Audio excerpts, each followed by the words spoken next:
La vérité, je suis très très content. Vous savez, quand on reçoit un message, on veut le partager. Et notamment les touchés, et son ami. Gloire au Seigneur. Vous savez, quand on est un petit enfant et que nos parents nous achetaient un jouet, alors on s'empressait de sortir. Je parle pour moi, hein, et je pense que je n'ai pas été le seul. Alors, il suffit qu'on m'achète une paire de chaussures ou quoi que ce soit, et je commençais à dire, regardez les nouvelles chaussures que mon père m'achetait. Avec son âge, je cours vite, et je commençais à courir. Et j'étais content de montrer ce que mon père était en train de m'offrir. Ce que mon père me donnait, alors je voulais le partager, je ne voulais pas le garder pour moi. Et vous savez, quand on reçoit un message de la part du Père Céleste, on ne veut pas le contenir, sinon on veut le partager. Vous savez, je ne suis pas venu comme hôpital, car que dans mon cœur, il y avait le désir de vous rapporter la parole. Mais sans vouloir ôter la place à personne, avec cet angle. Je me suis dit, Seigneur, tout le long de la route, même avant de venir, Seigneur, si tu le permets que c'est moi qui prêche ce soir, ah ben tu lui diras à ton serviteur. Tu diras à ton serviteur, Seigneur, ben, si c'est moi qui dois apporter le conseil ce soir. Et la vérité, j'ai quelque chose dans mon cœur à pouvoir partager avec l'Église. Et cela se trouve dans le livre d'Abraham. Et avant de faire la lecture, je voudrais que mon frère Joël puisse me présenter. Dans le livre de la Genèse, on va parler d'Abraham, excusez-moi. Joël, tu pries pour moi, s'il te plaît, mon frère. Nous prions avec le frère. Merci Seigneur pour ton nom soit béni, glorifié Seigneur mon roi. Merci Seigneur pour ce cantique Seigneur mon Dieu. Merci Seigneur pour avoir changé nos cœurs. Pour recevoir ta bonne semence Seigneur mon Dieu. Seigneur, je te présente maintenant Seigneur, ton serviteur. Seigneur, afin que tu l'utilises comme un bon instrument. Seigneur, parle à travers sa bouche Seigneur mon Dieu. Parle à nos cœurs, parle à nos vies. Que nous puissions les mettre en pratique. Alléluia. Que nous puissions Seigneur mon Dieu porter du fruit digne de la grâce. Aujourd'hui, nul n'est comme toi mon Dieu. Bénis ton serviteur au nom de Jésus. Amen. Gloire au Seigneur. Dans le livre de la Genèse, qui était évoqué à Saint-Kivoka, c'est pour ça que j'ai dit le livre d'Abraham. Dans le livre de la Genèse, au chapitre 22, nous allons faire la lecture. Dice, après ces choses, Dieu mit Abraham à l'épreuve. Et il dit, Abraham, il répondit, que bueno, me voici. S'il vous plaît, nous soyons tous attentifs à la lecture. Je répète, après ces choses, Dieu mit Abraham à l'épreuve. Et il lui dit, Abraham, et il répondit, me voici. Dieu dit, prends ton fils, ton unique, celui que tu aimes, Isaac. Va-t'en au pays de Morija. Et là, offre-le en holocauste. Sur l'une des montagnes que je te dirai. Abraham se leva de bon matin, scella son âne, et prit avec lui 2 serviteurs et son fils Isaac. Il fondit du bois pour l'holocauste et partit pour aller au lieu que Dieu lui avait dit. Le 3e jour, Abraham leva les yeux, vit le lieu de loin. Abraham dit à ses serviteurs, restez ici avec l'âne. Moi et le jeune homme, nous irons jusque-là pour adorer. Écoutez bien, et nous reviendrons auprès de vous. Gloire au Seigneur.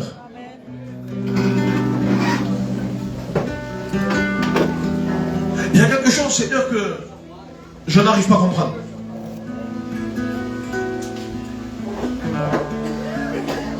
Dieu me dit, sacrifie-moi ton fils. Donne-moi l'holocauste, puis basta. Abraham, il y va.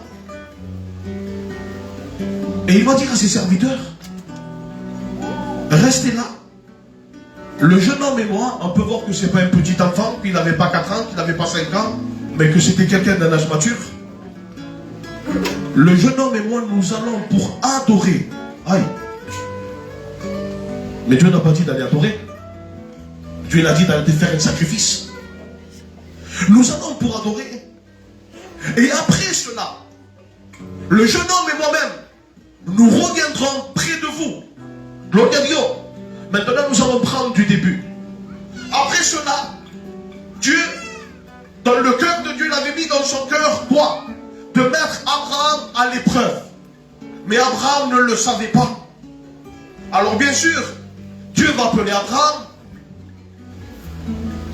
Et combien de fois Dieu t'appelle pour te mettre à l'épreuve et toi tu ne le sais pas? Et quand Dieu t'appelle,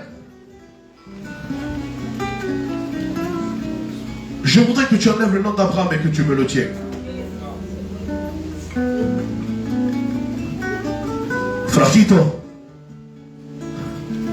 Et lui va répondre, Akito, Seigneur, je suis là, me voici. Mais il ne sait pas ce qui va venir dans sa vie. Lui répond, comme toutes les fois que Dieu lui a appelé. Maintenant, j'ai quelque chose à te dire, mon fils. Vas-y, père, parle, je suis là, je t'écoute.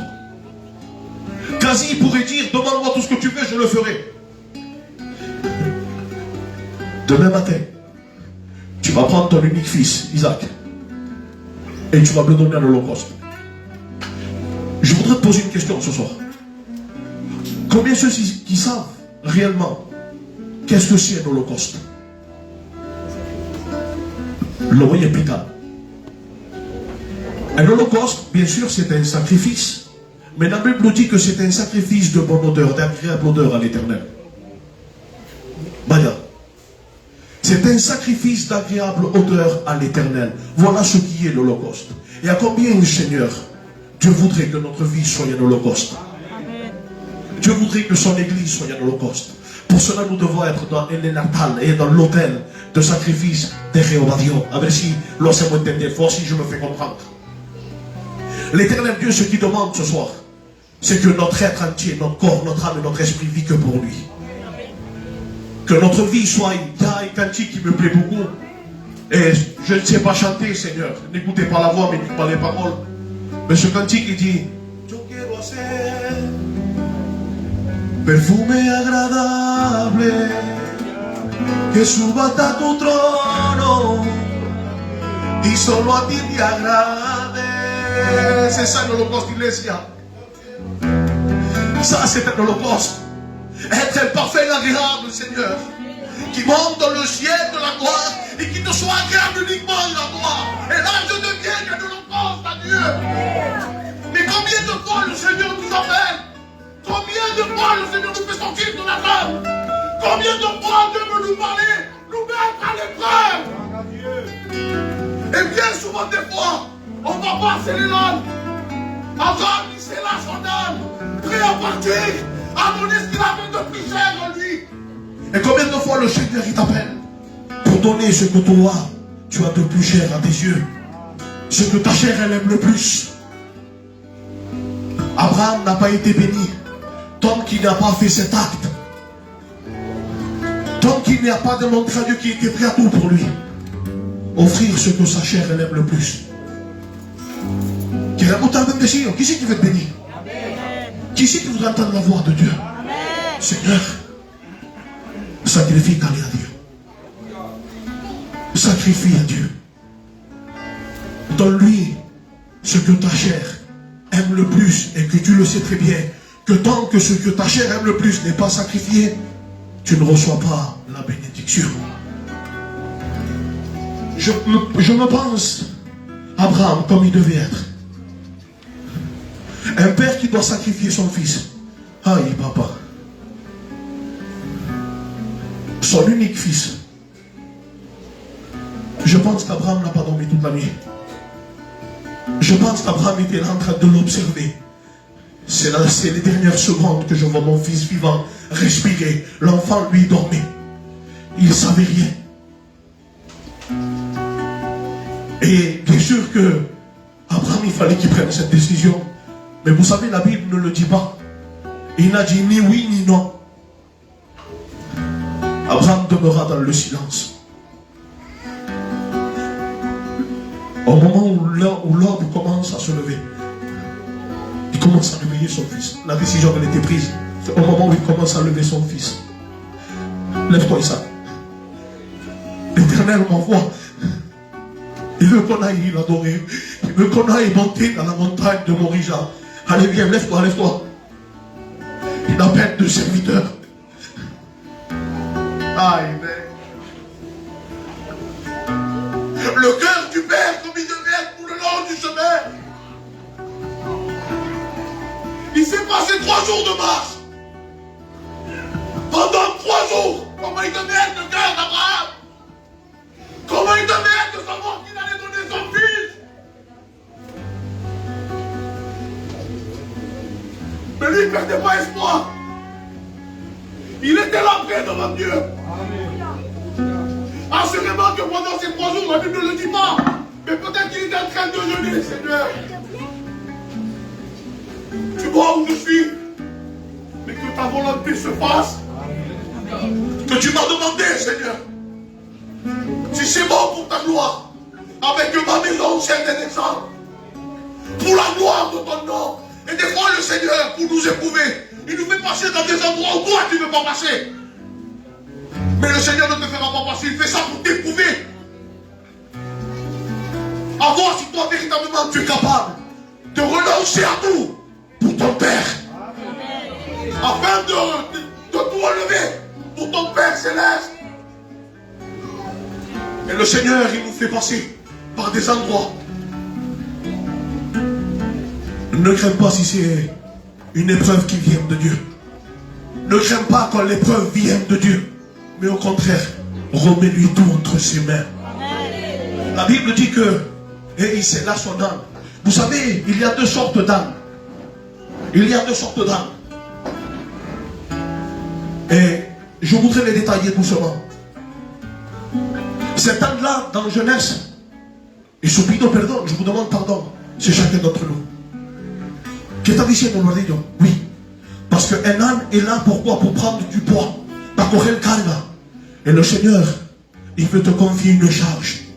Il veut te confier ton frère qui est à côté de toi, ta soeur qui est à côté de toi, un membre de ta famille. Il veut que tu aies de la charge pour l'œuvre, pour l'église, pour tes frères et soeurs, pour les serviteurs, pour les futurs candidats. J'ai prophétisé, j'ai dit pour les futurs candidats. Toi, il y en a un autre qui va se lever. En vérité, si tu dit les futurs, autant j'ai prophétisé sans le vouloir. Le Seigneur, il veut donner cette charge à son peuple. Mais est-ce que tu es prêt à recevoir? Est-ce que tu es prêt à recevoir la charge que l'Éternel, ton Dieu, veut te donner? Non, c'est heureux de nous amener. Notre après plaisir. Je répète mes mots. Et dire un amen, c'est pas. Il n'y a pas un piège derrière. Hein? Église, est-ce que tu es prêt à recevoir les charges que je peux te donner? C'est pas moi que tu as dit amen, c'est Dieu. Ben pour cela, il est prêt. Dans ta vie, il faut que tu sois prêt à renoncer à ce que ta chair elle aime. À crucifier ta chair une bonne fois pour toutes. À donner à Dieu ce que tu dois donner. À délaisser ce que tu dois délaisser. Pour que ta vie soit complètement bénie dans l'esprit. Pour que tu reçoives pleinement les montées de l'esprit. Pour que tu puisses acquérir les dons spirituels. Pour que tu puisses acquérir les bénédictions que tu attends depuis X temps. Abraham, il s'est là son âme. Et il mettra le poids, la charge. Et le Seigneur veut te mettre cette charge dans ton cœur. Et c'est travail pour la obra, ce travail pour l'œuvre. Et nous sommes appelés à ça, Église. Le deuxième âme, c'est dans lequel Jésus est monté. Mais là, c'est pas pour te donner du poids, non. Il a pris ton poids. Il a pris ton fardeau. Il a pris ton péché. Et c'est avec ce même âne qui était attaché. Aïe, Dieu mio, qui l'a enlevé, qui s'est assis dessus. Et que quand il marchait, les gritaban, Hosanna, béni soit celui qui vient au nom du Très-Haut. C'est pour cela que j'ai dit qu'il existe 2 sortes d'animaux, de ânes. Un que, pour nous représenter à nous, que Dieu veut nous donner une charge pour l'œuvre.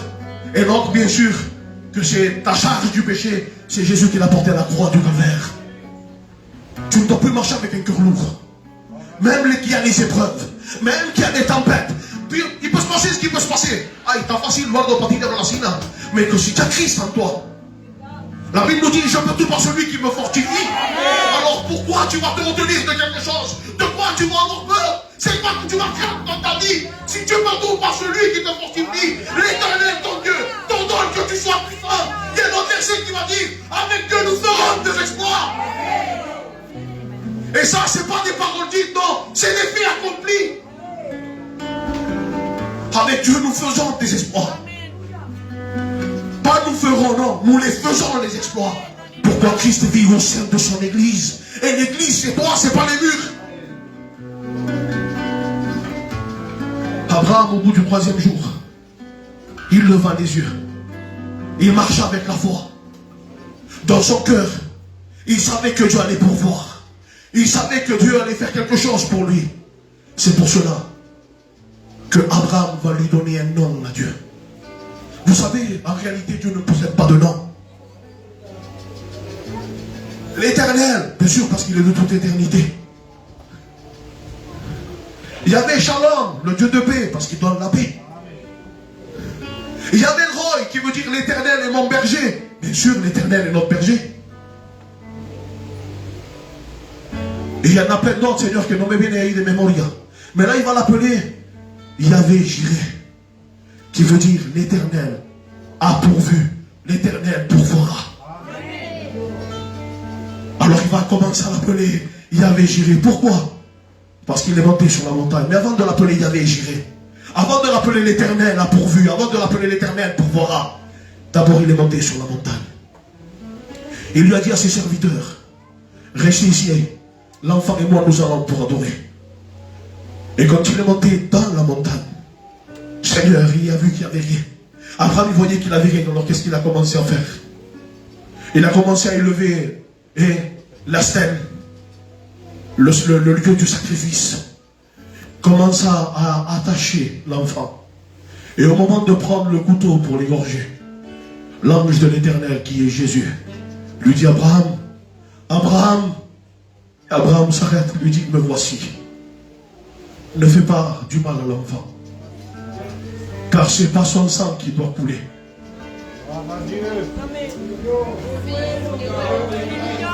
Ce n'est pas le sang d'Isaac qui doit couler sur cette montagne. Ce n'est pas lui qui doit se donner en votre sang, mais j'ai vu ta foi. J'ai vu ton cœur comme il est pour moi. Et au moment qu'Abraham il lève une fois de plus les yeux derrière lui, qu'est-ce qu'il voit? Un bélier. Un bélier dans ses cornes était coincé dans un buisson d'épines. Savez-vous pourquoi les cornes du bélier étaient coincées dans un buisson d'épines? Parce que les cornes du bélier représentent la divinité de Jésus. Le corps du bélier représente l'humanité de Jésus. En gros que Jésus, il avait déjà pris par avance à travers cette image la couronne d'épines. Elle est la malédiction. L'épine représente la malédiction. Tout ce qui était pour nous en signe de malédiction, Jésus l'a pris à la croix du calvaire. Il s'est fait maudit pour nous. Il a pris notre place. Vous savez, une rose, elle est remplie d'épines. Mais la rose que Jésus t'apporte ce soir, il n'y a pas d'épines. Il n'y a pas d'épines. Parce que ces épines, c'est lui qui les a pris. Pour que toi, tu puisses être maudit, c'est fini. Il n'y a plus de condamnation pour tous ceux qui sont en Jésus-Christ.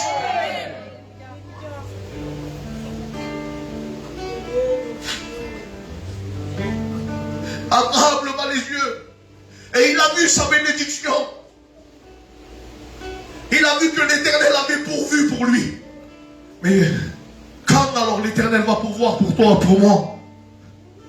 Église, c'est quand nous montons dans la montagne.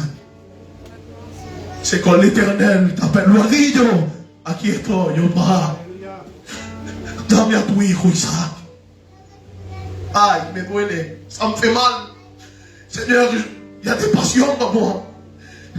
Et je n'arrive pas à m'en défaire. Il y a des choses dans ma vie, je n'arrive pas à m'en défaire. Mon désir de te suivre, mais quelque chose me retient. Aïe, Coro. Sacrifícame, Isaac. Yo quisiera, Jehová, quiero darte, Isaac, pero hay cosas que me detienen. Pues lo que Dios te está pidiendo, iglesia, dame, Isaac. Es lo que te detiene. C'est ce qui te retient. Église, Dieu te demande, Isaac, ce qui t'empêche d'avancer dans la spiritualité. Ce qui t'empêche de gravir tout problème. Ce qui t'empêche de mettre ton Goliath. Ce soir, l'Éternel veut que tu le sacrifies. Que tu lui cette montagne. Dieu veut bénir. On n'a pas un Dieu mauvais.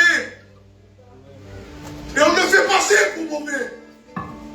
Savez-vous quand, avec un Dieu nous met à l'épreuve, et qu'on n'arrive pas à faire la distinction entre l'épreuve qui vient de Dieu et la tentation de Satan, beaucoup se trompent là-dedans. Des fois le Seigneur vient nous éprouver. Ah, le diable il ne me laisse pas. Non, c'est Dieu qui t'éprouve. Qu'est-ce que c'est l'épreuve de Dieu? Je pose une question. Sur la moya d'ici. Je m'attendais que vous me répondiez. L'épreuve de Dieu, à quoi elle sert? Elle sert à te perfectionner. L'épreuve de Dieu, elle sert à t'enraciner. L'épreuve de Dieu, elle sert à t'enseigner. L'épreuve de Dieu, elle sert à que tu puisses croître, à te former. L'épreuve de Dieu, elle sert à que tu sois un fidèle et vaillant soldat. Un homme, une femme remplie de l'onction. Voilà à quoi sert l'épreuve de Dieu. Elle ne servira jamais à te mettre dans un chemin mauvais.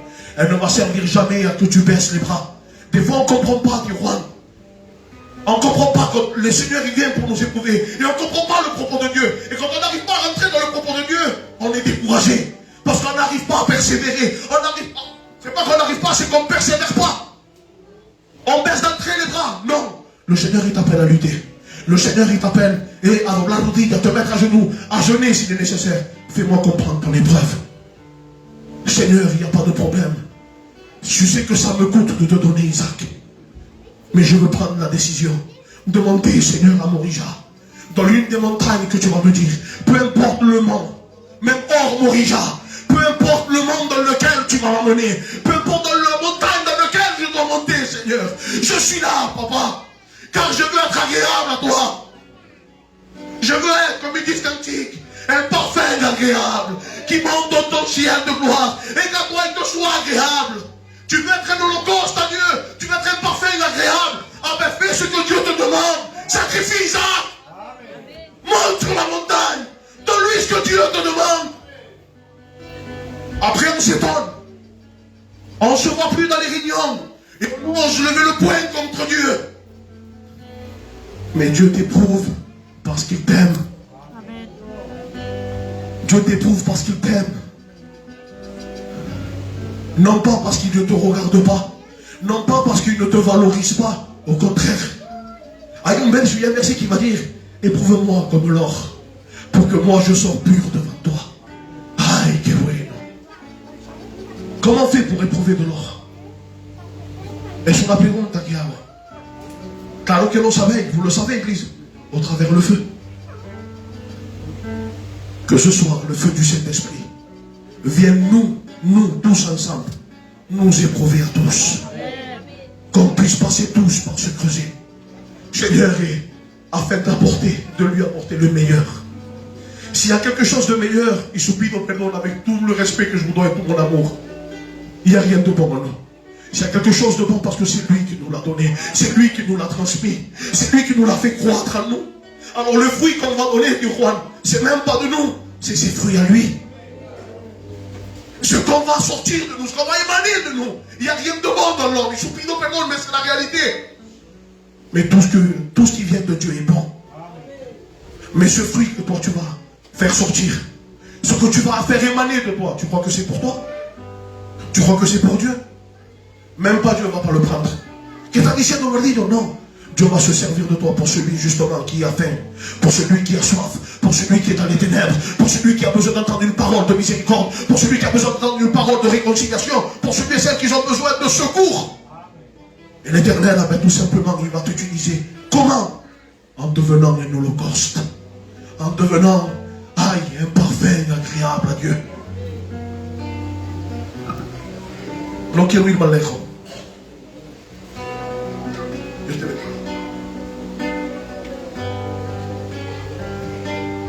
Combien sont ceux qui ont compris le message? La vérité, je pourrais m'étaler dessus. Mais le Seigneur, il me dit de m'arrêter. En vérité, j'ai encore des choses à dire, Seigneur. Et Nicolas, Dieu le savait. Dans le message que j'ai reçu, j'ai encore plein de choses à dire. Mais vous savez, il faut être attentif à l'écoute du Saint-Esprit. Quand le Saint-Esprit te dit d'arrêter, alors il faut arrêter. Je voudrais inviter l'église maintenant. C'est moi qui prêche, donc c'est moi qui digère, je me sens libre. S'il vous plaît, église, avec tout mon respect et tout l'amour que je vous porte, je voudrais que chacun puisse fermer ses yeux. Coro, una alabanza de oración. Una alabanza donde el Espíritu Santo derrame su fuego. Je voudrais que tu puisses te présenter devant Dieu ce soir. Ce soir, l'appel, c'est Dieu qui te l'a fait, c'est pas le serviteur. C'est Dieu qui te parle. Dieu t'appelle à monter à la montagne et tu le sais très bien. Combien de fois le Seigneur te réveille? Combien de fois le Seigneur t'appelle? Combien de fois Dieu veut que tu sacrifies? Et c'est pour ça que tu ne marches pas, c'est pour ça que tu ne grandis pas. Le Seigneur, il veut te faire grandir. Donne-lui à Dieu ce soir. Ce soir, c'est le soir de ta victoire. Présente-toi devant Dieu. Alléluia. Saint-Esprit, agis maintenant, je t'en supplie. Bénis ton peuple, Seigneur.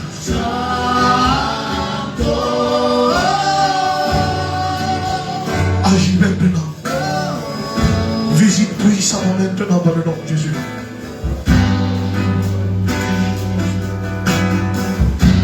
Commence à rentrer dans la prière, s'il te plaît. Ne regarde pas ni à droite ni à gauche.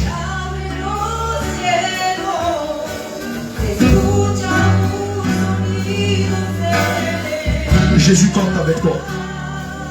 Il veut te céder ce soir, te donner de la charge. Il veut te donner quel travail.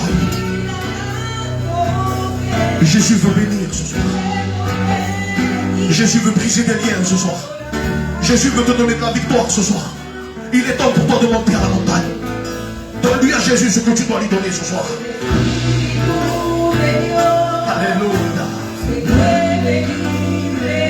Dans le nom de Jésus.